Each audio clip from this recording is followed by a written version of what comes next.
అంటే డాక్టర్ గారు, ఇప్పుడు క్యాన్సర్ వస్తుంది, బాడీలో తయారవుతుంది, ఒక సెల్ తయారవుతుందంటే, మొట్టమొదటిగా ఈ లక్షణం ఉంటది, వీళ్ళకి క్యాన్సర్ వస్తది అనేది ఏం తెలీదా అండి మనకి? Cancers are generally silent killers madam. అంటే మన శరీరంలో ఉన్న కోట్లాది కణజాలలో ఏదో ఒక కణం హ్మ్. అప్రతిహితంగా పెరిగిపోవటాన్ని క్యాన్సర్ అంటారు. హ్మ్. అంటే బాడీ యొక్క రెగ్యులేటరీ మెకానిజమ్స్ దాటి ఆ కణాలు పెరుగుతూనే ఉంటాయి. పెరుగుతూ ఉన్నప్పుడు దానికి హ్మ్. ఫుడ్ కూడా అవసరం. హ్మ్. దానికి న్యూట్రిషన్ అవసరం. న్యూట్రిషన్ ఎక్కడి నుంచి తీసుకుంటుంది? హోస్ట్ నుంచే. అవును. ఎవరి శరీరంలో అయితే పుడుతుందో వారి నుంచే. హ్మ్. వారిలో రక్తనాళాలు పెంచి యాంజియోజెన్సిస్ అంటారు. ఆ రక్తనాళాల ద్వారా న్యూట్రియంట్స్ తీసుకొని అదే రక్తనాళాల ద్వారా శరీరంలో ఇతర భాగాలు కూడా పాకిపోయి హ్మ్. మెటాస్టాసిస్ అంటారు. హ్మ్. అంటే ఇంకో వేరే ఏరియాస్‌లో హ్మ్. బ్రెస్ట్‌లో క్యాన్సర్ వస్తే లంగ్‌కో, లివర్‌కో పాకుతున్నట్టు హ్మ్. పాకిపోయి మన ఓన్ బాడీ మీద హ్మ్. పేషెంట్ బాడీ మీద పారాసైట్ అయ్యి ఆ న్యూట్రియంట్స్ తీసుకొని పెరుగుతూ ఉంటుంది. అంటే ఒక లక్షణము ఫీవర్ గాని, వాళ్ళలో కాన్‌స్టిపేషన్ ఉండడం గాని, అట్లా ఏం ఒక లక్షణం బట్టి క్యాన్సర్ వస్తుంది అని చెప్పలేము. చెప్పలేం మేడం. హ్మ్. ఇప్పుడు క్యాన్సర్ లక్షణాలు ఏముండవు. సైలెంట్‌గా పెరుగుతూ ఉంటాయి. హ్మ్. ఒక స్టేజ్ వచ్చాకే సింప్టమ్స్ కనబడతాయి. హ్మ్. ఉదాహరణకి లంగ్ క్యాన్సర్ ఉంటుంది. లంగ్‌లో పెరుగుతూ ఉంటుంది. హ్మ్. స్లోగా పెరుగుతూ ఉంటుంది. కనపడను కూడా కనపడదు. నొప్పి కలిగించదు. రక్తనాళాల ద్వారా బ్రెయిన్‌కి పాకుతుంది. అక్కడ డయాగ్నోస్ చేయబడుతుంది. యెస్. అలా క్యాన్సర్ సైలెంట్ కిల్లర్ అండి. హ్మ్. కానీ చిన్న చిన్న మార్పులు వస్తూ ఉంటాయి. ఆ హ్మ్. మార్పుల్ని అశ్రద్ధ చేయకుండా మనం డాక్టర్ దగ్గరికెళ్ళాలి. ఆ మార్పులు ఎంత సటిల్‌గా ఉంటాయంటే హ్మ్. చాలామంది వాటిని అశ్రద్ధ చేస్తారు. హ్మ్. ఉదాహరణకి ఓరల్ క్యావిటీ బ్రెయిన్ ట్యూమర్ అనుకున్నాం. హ్మ్. పైనుంచి కిందకెళ్దాం. హ్మ్. బ్రెయిన్ ట్యూమర్ ఉందనుకోండి. బ్రెయిన్ ట్యూమర్‌లో ట్యూమర్ వచ్చిన లొకేషన్‌ని బట్టి, హ్మ్. ట్యూమర్ యొక్క సైజ్‌ని బట్టి, ట్యూమర్ ఎంతవరకు ఇంక్రీజ్డ్ ఇంట్రాక్రేనియల్ ప్రెషర్ కలిగించిందని దాని మీద సింప్టమ్స్ ఉంటాయి. హుహు. ఉదాహరణకి కామన్ సింప్టమ్ హెడేక్ అండి. హ్మ్. Early morning headache. హ్మ్. పొద్దున్నే లేవగానే హెడేక్. లేకపోతే హెడేక్‌తో పొద్దున్నే 4కో, 3కో నిద్ర లేవటం. హుహు. హెడేక్ యొక్క ఇంటెన్సిటీ రోజు రోజుకి పెరిగిపోవటం. అది మార్నింగే హ్మ్. హెడేక్ ఇంటెన్సిటీ పెరిగిపోతుంది. వారం రోజుల క్రితం ఇంత సివియర్‌గా లేదు. ఇప్పుడు చాలా సివియర్‌గా ఉంటుంది. అప్పుడు ఒకటి చిన్న టాబ్లెట్ ఏసుకుంటే తగ్గిపోయింది. ఇప్పుడు 2 టాబ్లెట్‌లు హ్మ్. ఏసుకోవాల్సొస్తుంది. హెడేక్‌తో పాటు కళ్ళు తిరగటం, వామిటింగ్ రావటం. హ్మ్. Science of increased intracranial pressure అనమాట. హ్మ్. స్లోగా మర్చిపోవటం, స్లోగా ఫిట్స్ రావటం. హ్మ్. ఇవన్నీ గూడా బ్రెయిన్ ట్యూమర్ లక్షణాలు. ఓకే. అలాగే ట్యూమర్ వచ్చిన లొకేషన్‌ని బట్టి. హ్మ్. బ్రెయిన్‌లో ప్రతి లొకేషను మన బాడీలో ఒక పార్ట్‌ని కంట్రోల్ చేస్తుంది. అవును. ఉదాహరణకి చెయ్యి మూవ్‌మెంట్‌ని కంట్రోల్ చేసేది రైట్ సైడ్ చెయ్యి మూవ్‌మెంట్‌ని కంట్రోల్ చేసేది లెఫ్ట్ సైడ్ పారియటల్ ఏరియాలో ఉంటుంది. హ్మ్. అక్కడ ట్యూమర్ వచ్చిందనుకోండి, ఈ చెయ్యి పడిపోతుంది. హ్మ్. చిన్న మెదడులో వచ్చిందనుకోండి, ఆల్కహాల్ తాగిన వాళ్ళు ఎట్లా నడుస్తుంటారో అట్లా ఆ! నడుస్తుంటారు. ఆక్సిపిటల్ లోబ్‌లో వస్తే విజువల్ డిస్టర్బెన్సెస్ చూపులో మార్పొస్తుంది. ఓకే. ఫ్రాంటల్ ఏరియాస్‌లో గనక వచ్చినట్టయితే కొంచెం విపరీతంగా ప్రవర్తిస్తుంటారు. హ్మ్. అందరి ముందు సడెన్‌గా డ్రెస్ చేంజ్ చేసుకోవటం. ఆ! అందరి ముందు వాష్‌రూమ్‌కెళ్ళకుండానే యూరిన్ పాస్ చేసేయటం. హ్మ్. కొన్ని ఏరియాస్‌లో స్పీచ్ ఏరియాలో వచ్చిందనుకోండి, అంతా బానే ఉంటుంది. అంతంతా బానే హ్మ్. ఉంటూ ఉంటారు. అన్ని మాటలు వింటుంటారు. కానీ మాట రాదు. హ్మ్. స్పీచ్ ఏరియా ఎఫెక్ట్ అవుతుంది. ఇలా వచ్చిన లొకేషన్‌ని బట్టి సింప్టమ్స్ ఉంటాయి. హ్మ్. అది సో, బ్రెయిన్ బ్రెయిన్ ట్యూమర్ హ్మ్. లక్షణాలు. సో, ఇలాంటి లక్షణాలు గనక ఉన్నట్టయితే హ్మ్. వెంటనే డాక్టర్‌ని, వాళ్ళ ఫ్యామిలీ ఫిజిషియనో లేకపోతే న్యూరాలజిస్ట్‌నో సంప్రదించి దానికి తగు కారణం హ్మ్. కనుక్కొని ఎక్కడ ట్యూమర్ ఉందో కనుక్కోవాల్సి ఉంటుంది. హ్మ్. కొంతమంది సడెన్‌గా అన్నాయింగ్ అగ్రెసివ్‌గా బిహేవ్ చేస్తుంటారు. హ్మ్. ఏమిటి అగ్రెసివ్‌గా బిహేవ్ చేస్తున్నారని చూస్తే బ్రెయిన్ ట్యూమర్ ఉంటుంది. అదే కిందకొచ్చామనుకోండి ఓరల్ క్యావిటీ ట్యూమర్స్ వెరీ హ్మ్. కామన్ ఇన్ సౌత్ హ్మ్. ఇండియా. ముఖ్యంగా పురుషుల్లో ఓరల్ క్యావిటీలో వచ్చే ట్యూమర్స్ చాలా కామన్ అండి. నోట్లో మానని పుండు. హ్మ్. అంటే పుండ్లు వస్తూ ఉంటాయి. చాలా మందికి కొంచెం పెయిన్‌ఫుల్‌గా ఉంటాయి. తగ్గిపోతుంటాయి. ఇవి అసలు పెయిన్‌లెస్ పుండ్లు. హ్మ్. నొప్పే ఉండదు. క్యాన్సర్ ఏ ట్యూమర్ అయినా పెయిన్‌లెస్ గానే ఉంటుందా? జనరల్‌గా. హ్మ్. జనరల్‌గా ఎర్లీ స్టేజెస్‌లో పెయిన్‌లెస్‌గా ఉంటాయి. హ్మ్. మానని పెయిన్‌లెస్ పుండు. హ్మ్. పెరుగుతూ ఉంటుంది క్రమం తప్పకుండా నొప్పి కలిగించదు. హ్మ్. చివర్లో నొప్పి కలిగిస్తుంది. అలాగే ఆ పుండు నుంచి రక్తం కారటం. ఎక్కడైనా రావచ్చు. ఓరల్ హ్మ్. క్యావిటీలో చిగుళ్ళ మీద కానివ్వండి, నాలుక మీద కానివ్వండి, అంగటి మీద కానివ్వండి. అలాగే ఓరల్ క్యావిటీలోనే ఎరుపు, తెలుపు మిళితమైన ప్యాచెస్ ఉండటం. Hmm. Or just whitey curdy patch ఏదో పెరుగు అంటుకున్నట్టు ఉంటుంది. హ్మ్. కానీ స్క్రాచ్ చేస్తే రాదు. హ్మ్. ల్యూకోప్లేకియా అంటారు. ఇవన్నీ కూడా ప్రీ క్యాన్సరస్ ఫేజెస్. ఓకే.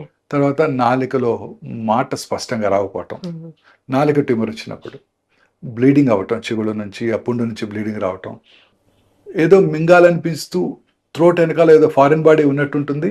హ్మ్. మింగినా కూడా అది అలానే ఉంటుంది. హ్మ్. అంటే అది ట్యూమర్ ఉంటుంది అక్కడ.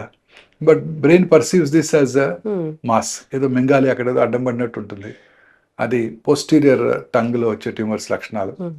కిందకొస్తే స్వరపేటిక క్యాన్సరు, మాట బొంగురు పోవటం, హ్మ్. గాలి పీల్చుకోవటానికి ఇబ్బందిగా ఉండటం. ఇవన్నీ స్వరపేటిక దగ్గినప్పుడు బ్లడ్ రావటం. హ్మ్. ఇవన్నీ స్వరపేటిక క్యాన్సర్ లక్షణాలు. ఓకే.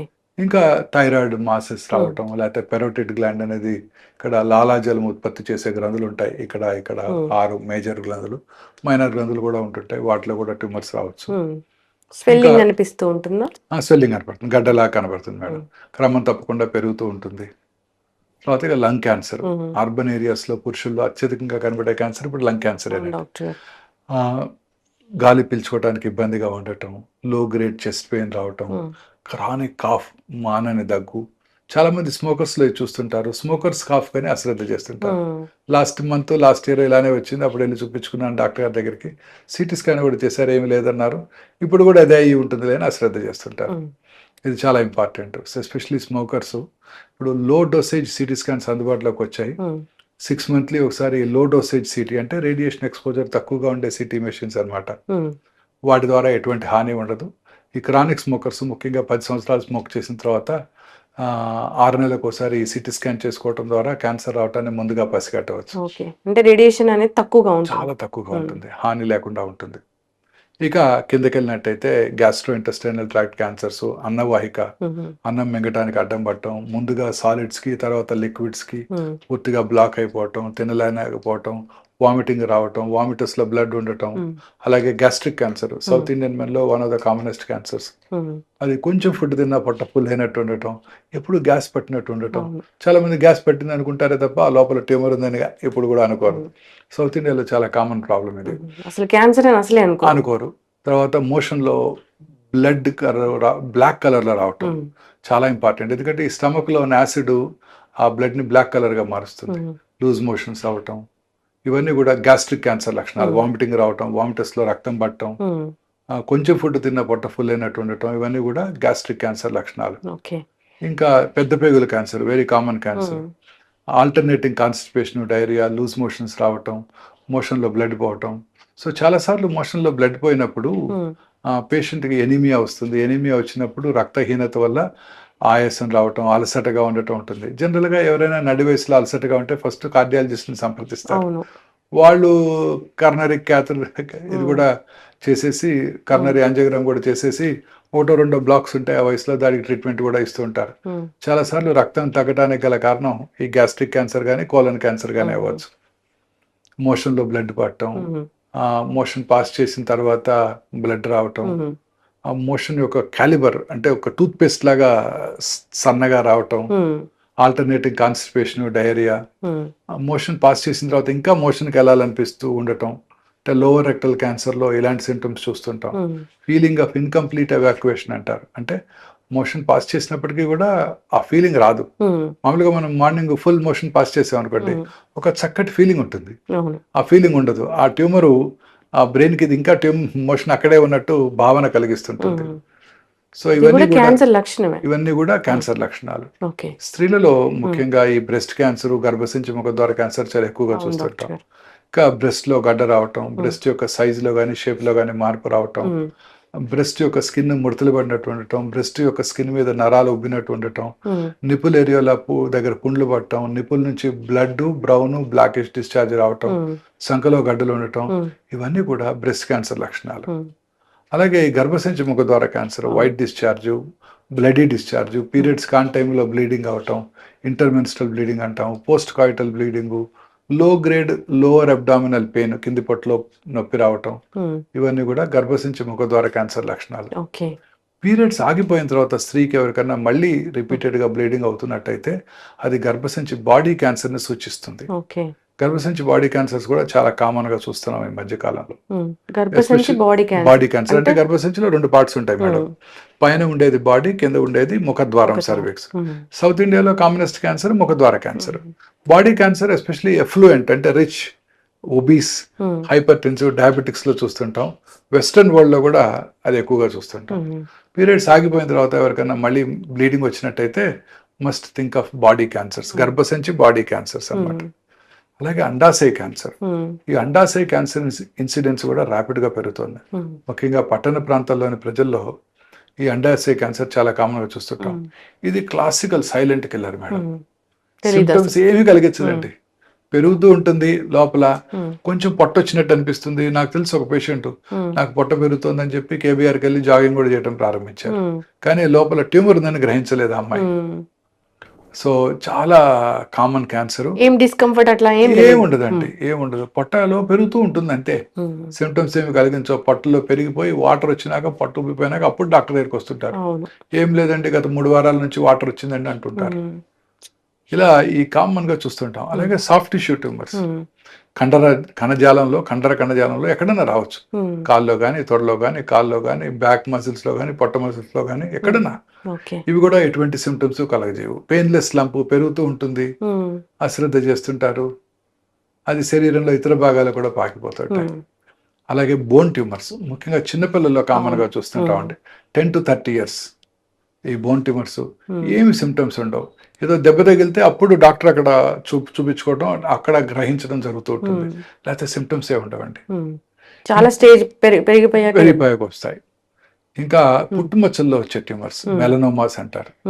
పుట్టుమచ్చ యొక్క కలర్ మారటం, ర్యాపిడ్ గా పుట్టుమచ్చ పెరగటం, అల్సర్ ఏర్పడటం పుట్టుమచ్చ మీద, పుట్టుమచ్చ నుంచి స్కిన్ ఫ్లేక్స్ ఒకటిగా ఊడిపోతూ ఉండటం, పుట్టుమచ్చ మీద పుండుబడి బ్లీడింగ్ రావటం, ఇవన్నీ కూడా పుట్టుమచ్చల్లో క్యాన్సర్ వచ్చినప్పుడు కనబడే లక్షణాలు. Skin cancer doctor. ఇవి కనుక ఉన్నట్టయితే అశ్రద్ధ చేయకుండా దగ్గరలో ఉన్న వారి ఫిజిషియన్ కి, ఫ్యామిలీ డాక్టర్ చూపించుకోవాలండి. ఎప్పుడు కూడా అశ్రద్ధ చేయకూడదు పెరుగుతున్న పుట్టుమచ్చలు ఎప్పుడు కూడా. ఇంకొకటి బ్లడ్ క్యాన్సర్ అంటారు. బ్లడ్ క్యాన్సర్స్ చాలా కామన్ గా చూస్తున్నామండి. ముఖ్యంగా పిల్లల్లో చాలా కామన్. ఒక గుడ్ న్యూస్ ఏంటంటే పిల్లల్లో వచ్చే చాలా రకాల బ్లడ్ క్యాన్సర్స్ క్యూర్ అవుతాయి. గ్రాటిఫైయింగ్ రిజల్ట్స్ ఉంటాయండి.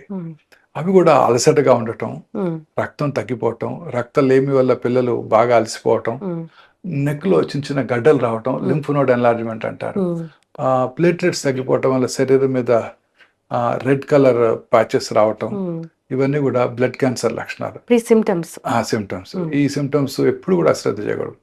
రక్తహీనత, రక్తలేమి కామన్ సిమ్టమ్ అండి. ఎందుకు డాక్టర్ గారు ఇది? అంటే క్యాన్సర్ ఎందుకు వస్తుందనే తెలియదండి. క్యాన్సర్ రావడానికి అనేక రకాలైన కారణాలు ఉన్నాయండి. కానీ ఇప్పుడు సైంటిస్టులు బిలీవ్ చేసేది ఏంటంటే జెనెటిక్ మ్యూటేషన్. జెనెటిక్ మ్యూటేషన్ అంటే వంశపారంపర్యమైన కాదండి. ఇప్పుడు మన బాడీలో, మన శరీరంలో 22,000 అప్రాక్సిమేట్లీ ప్రోటాన్ కోడింగ్ జీన్స్ ఉన్నాయి. Equally good number of non proton coding jeans ఉన్నాయి. ఈ 22,000 ప్రోటాన్ కోడింగ్ జీన్స్ లో ఒక 500 to 600 ఆంకో జీన్స్ అంటే క్యాన్సర్ కారక జన్యువుల్ని సైంటిస్టులు ఐడెంటిఫై చేశారు. ఈ జన్యువుల్లో వచ్చే మ్యూటేషన్ వల్లే ఈ క్యాన్సర్ వస్తుందని కూడా సైంటిస్టులు ఇప్పుడు గట్టిగా నమ్ముతున్నారు. అందుకే ఇప్పుడు చాలా రకాల క్యాన్సర్స్ కి ముందుగానే కాంప్రహెన్సివ్ జీనోమిక్ ప్రొఫైలింగ్ చేస్తున్నాం. కాంప్రహెన్సివ్ జీనోమిక్ ప్రొఫైలింగ్ అంటే ఆ ఆంకోజీన్స్ అన్నిటినీ కూడా అనలైజ్ చేసి ఏ జన్యుపరమైన మ్యూటేషన్ వల్ల ఈ పర్టికులర్ క్యాన్సర్ వచ్చిందో తెలుసుకునే అవకాశం కూడా ఏర్పడింది. ఇప్పుడు ముందే తెలుసుకోవచ్చు. అంటే క్యాన్సర్ వచ్చిన తర్వాత తెలుసుకోవచ్చు. మీరు అడిగిన క్వశ్చన్ క్యాన్సర్ రాకముందు కూడా తెలుసుకోవచ్చు అండి. కోడింగ్ అనేది చేసుకోవచ్చు. క్యాన్సర్ రాకముందు తెలుసుకోవచ్చు అండి. దానికి ఏంటంటే ఇప్పుడు ఈ జన్యుపరమైన మ్యూటేషన్ వస్తుంది కదండి, ఈ జన్యుపరమైన మ్యూటేషన్ మనకి రావటాన్ని గమనించి ముందుగానే 1-2 సంవత్సరాల ముందే క్యాన్సర్ రావటాన్ని కూడా చెప్పగలమండి. బ్లడ్ టెస్ట్ ద్వారా కానీ, బకల్ మ్యూకోజల్ యొక్క స్క్రేపింగ్ ద్వారా కానీ మనం ఆ జన్యుపరమైన టెస్ట్ చేసి ఎగ్జాన్స్ అంటారు. ఇక్కడ అందుబాటులో ఉందండి, మన దగ్గర అందుబాటులో ఉంది. లాంజివిటీ లాంజ్ అని 10th floor లో ఉంది, అక్కడ చేస్తున్నారు. ఆ ఎగ్జాన్స్ అంటారు. ఈ ఎగ్జాన్స్ ఈ జన్యుపరమైన మ్యూటేషన్స్ కి దారితీస్తాయి. సో ముందుగా ఎగ్జాన్స్ నే కనుక పట్టుకున్నట్టయితే ఆ మ్యూటేషన్ కూడా పట్టుకోగలుగుతాం. పట్టుకుంటే క్యాన్సర్ రావటాన్ని 77 రకాల క్యాన్సర్ రావటాన్ని ముందుగా చెప్పేయచ్చు. అంటే ఈ ఇండివిజువల్ కి ఫలానా క్యాన్సర్ వస్తుంది అనేది మనం ముందుగానే చెప్పొచ్చు అండి. ఎవరైనా చేయించుకోవచ్చు. పిల్లల దగ్గర నుంచి పెద్దవాళ్ళు ఎవరైనా చేయించుకోవచ్చు అండి. బెస్ట్ కదా డాక్టర్. ఎస్, ఖచ్చితంగా 1 year 2 years ముందే ఈ పర్టికులర్ క్యాన్సర్ వస్తుందని కనుక తెలుసుకున్నట్టయితే దానికి రెగ్యులర్ గా స్క్రీనింగ్ చేసుకోవటం, దాన్ని రాకుండా ఏమైనా చేయగలమా అనే సజెషన్స్ కూడా ఈ టెస్టే ఇస్తుందండి. ఈ టెస్ట్ ద్వారా తెలుసుకోగలుగుతాం. చాలా సింపుల్ అండి. ఫస్ట్ టైం ఇండియా ఇక్కడే ఏర్పాటు చేయడం జరిగింది 4 months back. More than 1000 people చేయించుకున్నారు ఆల్రెడీ ఇక్కడ ఆ టెస్ట్. మంచిది కదా డాక్టర్ గారు. ఎవరైనా కానీ ఇప్పుడు అదే అనుకుంటూ ఉంటాం, బ్లడ్ టెస్ట్లు ఏమైనా ఉంటాయా క్యాన్సర్ వస్తుందో లేదో తెలుసుకోవడానికి అని. అంటే ఇప్పుడు దానికన్నా మించిన టెస్ట్ అనుకోవచ్చు. లేదండి, క్యాన్సర్ వచ్చిందాకా తెలియకపోతే వచ్చేసరికి తెలుసుకునేసరికి లేట్ స్టేజ్ అయిపోతుంది. సో అందువల్ల ముందుగా తెలుసుకోవడానికి అవకాశం ఏర్పడిందండి. అయితే డాక్టర్ గారు క్యాన్సర్ వచ్చాక స్టేజెస్ అని చెప్తారు కదా, అది ఎట్లా చెప్తారండి? అంటే స్టేజ్ అంటే అది ఎంత దూరం పాకింది, అర్లీ స్టేజ్లో ఉందా, లేట్ స్టేజ్లో ఉందా. జనరల్గా స్టేజ్ 1, స్టేజ్ 2, స్టేజ్ 3, స్టేజ్ 4 అంటుంటాం. స్టేజ్ 4 అంటే లేట్ స్టేజ్, శరీరంలో ఇతర భాగాలకు పాకిపోయింది అని అర్థం. స్టేజ్ 1 అంటే అర్లీగా పట్టుకున్నప్పుడు. సో ఈ స్టేజింగ్కి మనకి పెట్ సిటీ స్కాన్ లేదా పెట్ ఎంఆర్ఐ స్కాన్ ఉపయోగపడతాయండి. కామన్గా వినే ఉంటారు పెట్ సిటీ స్కాన్. సిటీ స్కాన్లో గడ్డ ఉంది లేనిది తెలుస్తుంది, పెట్ సిటీ స్కాన్లో ఆ గడ్డలో క్యాన్సర్ ఉంది లేనిది కూడా తెలిసిపోతుంది. సో పెట్ సిటీ స్కాన్ చేసుకొని, whole body PET CT scan చేసుకొని, శరీరంలో ఫర్ ఎగ్జాంపుల్ బ్రెస్ట్ క్యాన్సర్ పేషెంట్కి పెట్ సిటీ స్కాన్ చేస్తే బ్రెస్ట్లోనే ఉందా, చంకలోకి ఏమైనా పాకిందా, శరీరంలో లంగ్స్కి కానీ లివర్ కానీ బోన్స్ కానీ ఇతర భాగాలకి ఎక్కడికైనా పాకిందా అని ముందుగా తెలుసుకోవచ్చు. కొన్నిసార్లు కొన్ని లొకేషన్స్లో ముఖ్యంగా బ్రెయిన్లో కానివ్వండి, హెడ్ అండ్ నెక్లో కానివ్వండి, సాఫ్ట్ టిష్యూ సార్కోమాస్ చేతుల్లో కానీ కాళ్ళలో కానీ, రెట్రోపెరిటోనియం అంటే కిడ్నీస్లోను, ప్యాంక్రియాసు, అలాగే పెల్విస్, వీటిల్లో సిటీ స్కాన్ కన్నా ఎంఆర్ఐ చాలా యూస్ఫుల్గా ఉంటుంది. సో వాళ్ళకి పెట్ ఎంఆర్ఐ చేయాల్సి ఉంటుంది. ప్రాస్టేట్ క్యాన్సర్ కానివ్వండి, ఎనీ క్యాన్సర్, బ్లాడర్ క్యాన్సర్ కానివ్వండి, పెట్ సిటీ కాదు, PET MRI. MRI with PET. In fact first time భారతదేశంలో ఇక్కడే అందుబాటులోకి వచ్చింది, హైదరాబాద్లోనే. ఈ పెట్ ఎంఆర్ఐ చేసుకోవడం ద్వారా చాలా యాక్యురేట్గా స్టేజింగ్ చేయగలుగుతామండి. ఎస్, అంటే నందిగాం నుంచి ఒక పేషెంట్ ఇక్కడికి వచ్చారు.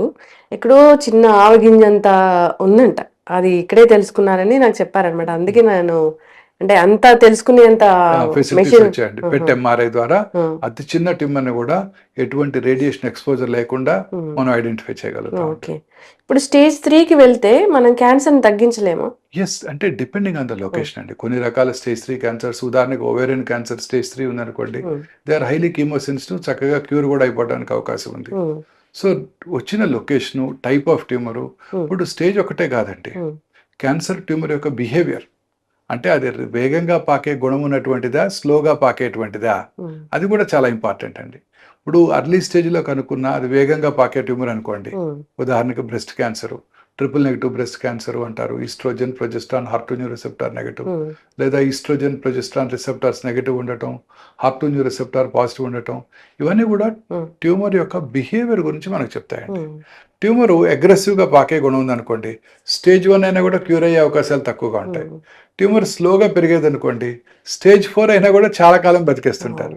సో క్యాన్సర్లో స్టేజ్ ఒకటే కాదండి, ట్యూమర్ యొక్క బిహేవియర్, గుణం, అది సరిగా బిహేవ్ చేయకూడదంటే మా ఇమ్యూనిటీ బాగుండాలా, అగ్రెసివ్గా ఉంటుంది. ట్యూమర్ యొక్క టైప్ ఎలాంటిది మీరు చూస్తుంటారు. కొంతమంది పిల్లలు స్కూల్లో, మీ పిల్లలు చదువుకున్న స్కూల్లో ఒక పిల్లాడు ఎక్కువగా గొడవ చేస్తుంటాడు, మిగతా పిల్లలు కొడుతుంటాడు. ఇంకో పిల్లాడు బుద్ధిగా కూర్చొని చదువుకుంటుంటాడు. ఇంకో పిల్లాడు ఫుట్బాల్ బాగా ఆడతాడు. ఇంకో పిల్లాడు చెస్ బాగా ఆడతాడు. రకరకాల మనుషులు ఉంటారు. ఒకే క్లాసు, ఒకటే ఏజ్, ఒకటే సోషియో ఎకనామిక్ బ్యాక్గ్రౌండ్, ఒకటే టీచర్స్ టీచ్ చేస్తున్నారు. కానీ ఒకడేమో గొడవ చేస్తున్నాడు, ఒకడేమో ఫస్ట్ ర్యాంక్ తెచ్చుకుంటున్నాడు, ఒకడు ఇంగ్లీష్లో బాగా మాట్లాడుతున్నాడు, ఇంకోడేమో చెస్ బాగా ఆడుతున్నాడు, ఇంకోడేమో ఫుట్బాల్ బాగా ఆడుతున్నాడు. ఇట్లా రకరకాల మనుషులు ఉంటారు. అట్లా ట్యూమర్ యొక్క బిహేవియర్ కూడా అబ్నార్మల్గా ఉంటుంది. ఆ ట్యూమర్ యొక్క బిహేవియర్ అగ్రెసివ్గా ఉండే ట్యూమర్ అనుకోండి, ఎర్లీ స్టేజ్లో వచ్చినా కూడా క్యూర్ అయ్యే అవకాశాలు తక్కువగా ఉంటాయి. అది ఇంపార్టెంట్. సో ట్యూమర్ యొక్క స్టేజ్ ఇంపార్టెంట్, ట్యూమర్ యొక్క గ్రేడ్ అంటే గుణం, స్లోగా పెరిగేదా, ఫాస్ట్గా పెరిగేదా, ఇవి కూడా చాలా ఇంపార్టెంట్ అండి. మా ఇమ్యూనిటీ కూడా ఇంపార్టెంట్. Yes, very important. నేను అది గట్టిగా నమ్ముతున్నానండి. చాలామంది 34 సంవత్సరాలుగా క్యాన్సర్ పేషెంట్ ట్రీట్ చేసిన తర్వాత నేను నమ్మేది ఏంటంటే మన ఓన్ ఇమ్యూనిటీ, పేషెంట్ యొక్క own immunity is more important. Patient కనుక మంచి ఆరోగ్యంతో, మంచి న్యూట్రిషన్ తీసుకుంటూ, మెంటల్లీ స్టేబుల్గా కనుక ఉన్నట్టయితే వారి ఇమ్యూనిటీ బాగుంటుంది. హ్యాపీగా ఉన్నట్టయితే, నిద్రపోతూ చక్కగా టైంకి మంచి ఆహారం తీసుకుంటూ, న్యూట్రిషియస్ ఫుడ్ తీసుకుంటూ ఉన్నట్టయితే ఖచ్చితంగా క్యాన్సర్ని ఎదిరించగలుగుతారు. మన ఇమ్యూనిటీ ఈజ్ మోర్ ఇంపార్టెంట్. మన ఇమ్యూనిటీ పెరగడానికి మోస్ట్ ఇంపార్టెంట్ థింగ్ ఏంటంటే హ్యాపీగా ఉండటం. చక్కగా నిద్రపోతూ హ్యాపీగా, మనశ్శాంతిగా, ప్రశాంతంగా ఉంటే ఎటువంటి జబ్బులు రావు. అసలు ఆ లక్షణాలు ఎవరికి లేవు ఇప్పుడు. మానసిక ప్రశాంతత లేదు, నిద్ర లేదు, స్ట్రెస్ లేకుండా లేము, అన్ని టార్గెట్స్, వర్క్ మీద ఫోకస్ అంతా ఇదే ఉంది డాక్టర్ గారు. ఎన్ని టీవీ ఇంటర్వ్యూలు చేశారు, ఎన్ని చేశారు, మీకు కూడా స్ట్రెస్ ఉంటుంది. అవును, సో ఎవరికి ఇమ్యూనిటీ అనేది స్ట్రాంగ్ గా లేదని చెప్పుకోవాలి. ఇప్పుడు సీజన్ కి చాలా మందికి ప్రతి సీజన్ మారిన కొద్దిగా వ్యాధులు వస్తూనే ఉన్నాయి. అంటే ఇమ్యూనిటీ లేనట్లే కదా డాక్టర్ లేనట్టే. గారు. Very correct, very correct. So ఇదేనండి మన ఎయిమ్, అదేనండి మన వ్యూవర్స్కి మనం చెప్పాల్సింది ఇదే. అన్ని విధాలుగా మెంటల్లీ స్టేబుల్గా ఉన్నట్టయితే, హ్యాపీగా ఉంటూ సరి అయిన నిద్రపోతూ మంచి ఆహారం బ్యాలెన్స్డ్ డైట్ తీసుకుంటూ ప్రశాంతంగా ఉన్నట్టయితే ఖచ్చితంగా ఈ జబ్బులు రాకుండా చేసుకోవచ్చు. వచ్చిన జబ్బులను కూడా క్యూర్ చేసుకోవచ్చు. కానీ ఇన్నేళ్ళ సర్వీస్లో డాక్టర్ గారు చూస్తూ ఉంటారు కదా, క్యాన్సర్ ఉంది అని చెప్పగానే తగ్గిపోద్దులే అని అనుకునే వాళ్ళు ఎంతమంది ఉన్నారండి అసలు? మెంటల్ గా స్ట్రాంగ్ గా మనం ఉన్నారు. వాటిని బిల్డ్ చేయాలంటే మనమే చెప్పాలి వాళ్ళకి. నేను స్ట్రాంగ్గా బిలీవ్ చేస్తాను. నేను చాలాసార్లు అసలు పేషెంట్కి చెప్పను క్యాన్సర్ ఉందని. వారిని బయట కూర్చోమని చెప్పి అటెండర్స్కే చెప్తాను. అటెండర్స్ చెప్తాను, తర్వాత పేషెంట్ పిలిచి చెప్తాను. అటెండర్స్కి ఏమో ఉన్నదన్నట్టు చెప్తాం, 4th స్టేజా అగ్రెసివ్ ట్యూమరే చెప్తాం. కానీ పేషెంట్కి మాత్రం చాలా చిన్న ట్యూమర్, క్యూర్ అయిపోతుంది, నీకేం భయం లేదని ధైర్యం చెప్తాం. తద్వారా వాళ్ళు చక్కగా మంచి ఇమ్యూనిటీతో హ్యాపీగా నిద్రపోతూ ఉంటారు. 4th స్టేజ్లో ఉన్న క్యాన్సర్ పేషెంట్ కూడా మీ పిల్లలు అమెరికా నుంచి మంచి మందులు తెప్పించారని చెప్పి తులసి ఇద్దరు నోట్లో పోయింది చాలా కాలం బతుకుతారు. అర్లీగా క్యాన్సర్ ఉన్న వాళ్ళు కూడా చాలా లేట్ స్టేజ్, నువ్వు బ్రతుకో నాకు తెలియదు, నువ్వు పోయే అవకాశాలు ఎక్కువగా ఉన్నాయంటే నిజంగానే తొందరగానే రికరెన్స్ వచ్చేస్తుంది వాళ్ళకి. సో డాక్టర్గా మన బాధ్యత వారిలో ఒక మంచి మెంటల్గా వారు పీస్ఫుల్గా ఉండేటట్టు చూసుకోవాల్సిన అవసరం ఉందండి. వారికి అనేక రకాలుగా మనం ధైర్యం చెప్తూ ఉండాలి. ఇప్పుడు క్యాన్సర్ వచ్చాక ఆ ట్రీట్మెంట్ సమయంలో డైట్ అనేది సపరేట్ గా ఉంటుందా డాక్టర్ గారు? సపరేట్ ఏం లేదండి, బ్యాలెన్స్డ్ డైట్. అంటే చాలా సార్లు ఇప్పుడు క్యాన్సర్ పేషెంట్స్ కి క్యాన్సర్ ట్రీట్మెంట్ వల్ల, క్యాన్సర్ వల్ల కూడా రోగ నిరోధక శక్తి, ఇమ్యూనిటీ తక్కువ ఉంటుంది. సో బయట ఫుడ్స్ తీసుకున్నారనుకోండి, లూజ్ మోషన్స్ అవి వామిటింగ్స్ అయ్యే అవకాశాలు ఎక్కువ ఉంటాయి. సో ప్రిఫరబుల్లీ చక్కగా హోమ్ కుక్డ్ ఫుడ్సే తీసుకోవాల్సి ఉంటుంది. కొన్ని రకాల క్యాన్సర్స్లో కారం తక్కువగా తీసుకోవడం బెటర్. ముఖ్యంగా ఓరల్ క్యాన్సర్స్, గ్యాస్ట్రిక్ క్యాన్సర్స్లో లూజ్ మోషన్స్ ఏమైనా అయితే మంటగా ఉంటుంది, ఓరల్ క్యాన్సర్స్లో మంటగా ఉంటుంది. అంటే కారం ఏమి మనకి ఎసెన్షియల్ ఐటమ్ కాదు కదా. సో కంటామినేటెడ్ ఆయిల్స్కి దూరంగా ఉండటం, మరి షుగరీ ఐటమ్స్ కూడా దూరంగా ఉండటం బెటర్ అండి. అన్ని బ్యాలెన్స్డ్ డైట్ తీసుకోవాల్సి ఉంటుందండి. కార్బోహైడ్రేట్స్, ప్రోటీన్, ఫ్యాటు సమపాళల్లో తీసుకున్నట్టయితే ఆరోగ్యకరంగా ఉంటారు. మంచి ఆహారం ప్లేస్ ఏ మేజర్ రోల్ అండి. రకరకాల ఫ్రూట్స్, వెజిటబుల్స్ ఇవన్నీ ఇమ్యూనిటీని పెంచడానికి కూడా సహాయపడతాయి. క్రూసిఫెరస్ వెజిటబుల్స్ అంటే క్యాబేజ్, కాలీఫ్లవర్, బ్రసెల్ స్ప్రౌట్స్, అలాగే బెర్రీస్, ఫ్రూట్స్ అండి. మనకి తాజా ఫ్రూట్స్ రోజు మన ఇంట్లో దొరికే మన ఫ్రూట్స్, నేరేడుకాయలు కానివ్వండి, రేక్కాయలు కానివ్వండి, బత్తాకాయలు కానివ్వండి, ఆకుకూరలు ఇవన్నీ కూడా చాలా అవసరం లేదు. డ్రాగన్ ఫ్రూట్, అవకాడో తినాల్సిన అవసరం లేదు. మన జామ పండు అవకాడో కన్నా ఎక్కువ పవర్ఫుల్. మనం వాటిని వదిలేసి ఎక్కడికో వెళ్తూ ఉంటాం. అలానే ఏం లేదు, బట్ జనరల్ గా ఇవన్నీ కూడా ఇంపార్టెంట్ అండి. అన్ని రకాల ఫ్రూట్స్ కూడా హెల్ప్ చేస్తాయి. నట్స్ అండి, they contain healthy fats and good proteins. అనేక రకాల యాంటీ ఆక్సిడెంట్స్ ఉంటాయి. Nuts are essential for our well being. రికవరీలో కూడా నట్స్ చాలా యూస్ఫుల్ గా ఉంటాయండి. కారణం ఏంటంటే చాలా సార్లు ఈ ట్రీట్మెంట్స్ లో తినాలనిపించదు, ఆహారం తక్కువగా తీసుకుంటుంటారు. సో కొంచెం ఫుడ్ తీసుకున్న ఎక్కువ క్యాలరీలు వచ్చేవి నట్సే. సో జీడిపప్పులు, బాదం పప్పులు, పిస్తా పప్పులు, వాల్నట్స్, గుమ్మడి గింజలు సూపర్ పవర్ హౌసెస్ అండి. అలాగే సన్ఫ్లవర్ సీడ్స్, ఇవన్నీ కూడా అన్ని రకాల గింజలు. పపాయాలో మీరు పారేసే గింజలు కూడా సేఫ్ అండి, అవి కూడా చాలా యూస్ఫుల్. చక్కగా చెప్పారు డాక్టర్ గారు. అందరూ కూడా హెల్దీ హ్యాబిట్స్ అలవాటు చేసుకోవాలని కోరుకున్నాం. అయితే నేను ఒకటి అడగాలనుకున్నాను, ట్యూమర్ మార్కర్ టెస్ట్ అని, అదేంటి డాక్టర్ గారు? ట్యూమర్ మార్కర్స్ అంటే కొన్ని రకాల క్యాన్సర్స్ బ్లడ్లోనే మార్కర్స్ ప్రొడ్యూస్ చేస్తాయండి. ఉదాహరణకి gastric cancer, colon cancer, pancreatic cancer, CEA carcinoembryonic antigen అనే మార్కర్ని బ్లడ్లో ప్రొడ్యూస్ చేస్తుంది. నాట్ దట్ అన్ని క్యాన్సర్స్ ప్రొడ్యూస్ చేయవు, చాలా రకాల క్యాన్సర్స్ ప్రొడ్యూస్ చేస్తాయి. ప్రొడ్యూస్ చేసినట్టయితే మనకి చాలా యూస్ఫుల్గా ఉంటాయి. ఇప్పుడు ఆ లెవెల్ ఎలివేటెడ్గా ఉన్నప్పుడు మనం ట్రీట్మెంట్ ఇచ్చాక తగ్గిపోవాలి. తగ్గిపోయిన తర్వాత మళ్ళీ 6 నెలలకు 6 సంవత్సరాలుగా పెరుగుతోంది అనుకోండి, మళ్ళీ జబ్బు తిరగబెట్టినట్టే.